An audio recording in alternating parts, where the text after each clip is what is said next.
నమస్కార. మనందరికీ సంస్కృతం నేర్చుకోవాలనేటువంటి ఉత్సాహం ఉంటుంది, కానీ మనకే భయం ఉంటుంది. సంస్కృతంలో నేను మాట్లాడగలనా, సంస్కృతం తేలిగ్గా మాట్లాడచ్చా, సంస్కృతాన్ని నేను తెలుసుకోగలనా అనేటువంటి భయము, సందేహం మన మీద కలుగుతుంది.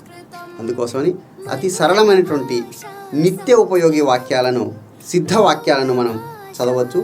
సంస్కృత వ్యవహార సాహసి సుమారుగా 1000 వాక్యాలు, రోజు మాట్లాడేటువంటి వాక్యాలను తెలుగు సంస్కృత భాషలలో మనం నేర్చుకోవచ్చు. అంటే సంస్కృత వాక్యము దాని తెలుగు అర్థం, తెలుగు వాక్యము దాని సంస్కృత అర్థంతో నిత్య వ్యవహార వాక్యాలను మనం చదవచ్చు. ఉదాహరణార్థం, నమో నమః, నమస్కారం.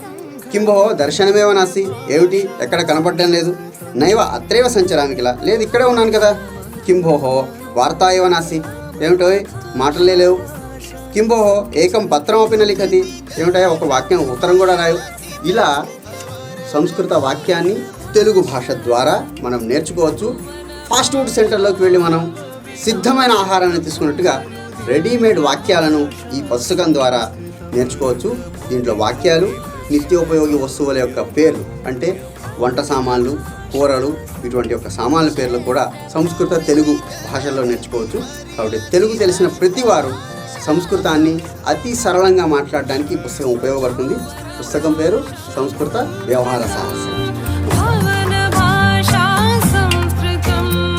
భరత భువి పరిలసిత కావ్య మనోజ్ఞ భాషా